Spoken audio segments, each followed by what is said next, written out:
how yeah, everybody talks about Kindle and it cuts down on the clutter, yada yada.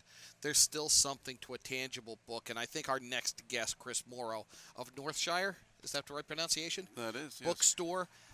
You're one of those people who appreciates the feel of a book. Well, I certainly do, and I like all those other folks who appreciate the feel of a book. There's still something just phenomenal about a book in your Yeah. hand. Yeah, actually, Yeah. there's a kind of a comeback to books. You know, electronic book sales have started to go down, and more people are coming back to the printed book. Why do you think that is? You think there's a sensory part of it that's missing on the e-reader? I do, and you also, it's a different, it's a different reading experience. It's not just reading the same thing in two different formats. It's a different actual experience in reading a book electronically and physically. And they're actually doing studies now that how your brain, how your mind comprehends whatever you're reading is different on paper versus a screen. And again, a big theme of what we've talked about all week is, the national store has its place, but the local store, that's where it's at still. That's where you get the personalized, that's where you get, and in your case, books and events. And tell us about what goes on behind the doors there. Oh, well, we have a lot going on. I mean, the bookstore was started by my parents in 1976, so next year is going to be our 40th anniversary. Congratulations. Yeah. It's grown, and moved over the years.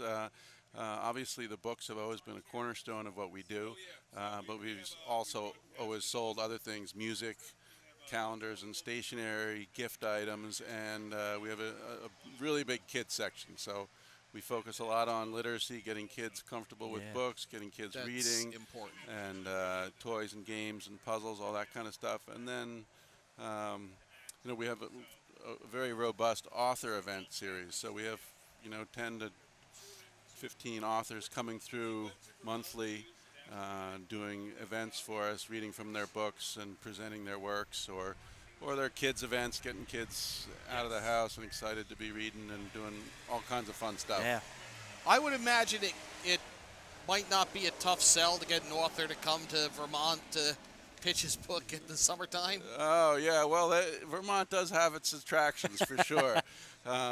These days in publishing's changed a lot, just like all the other media industries. And so one of the areas they've cut back on is sending authors on the road a little bit, and they tend to go to major media markets. So, we have to work harder and harder to get the big names here. But we had last month, 2 months ago, we had Eric Larson with his book on the Lusitania, which is still on the bestseller list.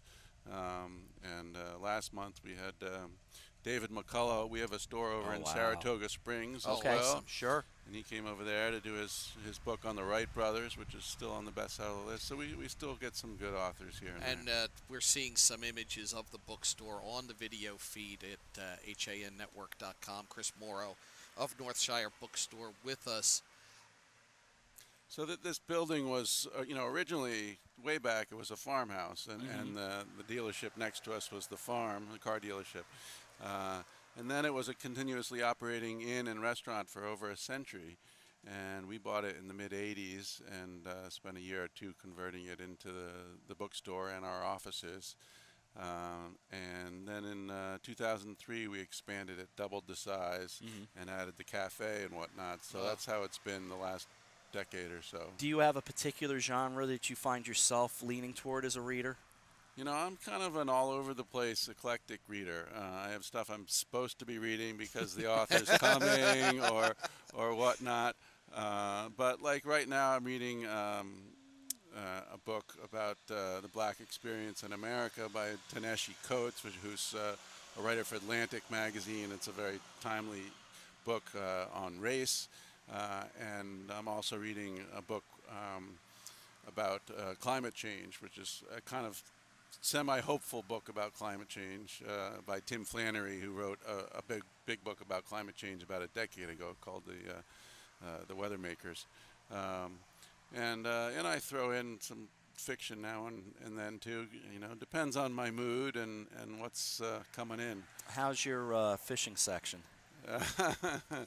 You got some fisher folk here, huh? This guy's a big one. Yeah, yeah. You fly fishing? Yes. Yeah. Well, come in, check it out. I'll We have to got stop. some. We got I some will good have ones. to stop in. Now, one of the things that I think has fallen by the wayside with these small independent bookstores is the ability to find rare, out of print books. Are you able to accommodate those requests to a degree? Yeah, we have someone on staff who does searches for the rare and out of print books. We have a pretty big used books section in the store. Um, but really, what we're focusing on is we have booksellers who read the books and are passionate about books. And when you come in there, you can get help finding books. We have recommendation tags all over the place from booksellers who have read the books, and it's really a different experience going in there than going in a big box store or going in or shopping online.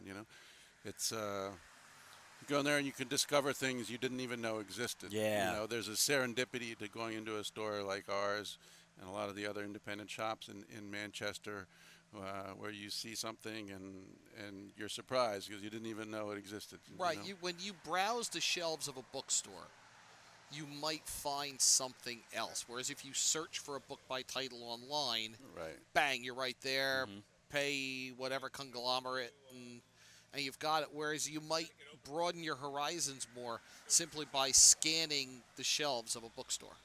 Right, or the displays. We have very curated displays throughout the bookstore with books put together in a particular way, based on topic or author or time of year or Vermont and those are all well thought out. So that if you see a book that you like or and then you right next to it you see you discover a new book, and that's part of what we do.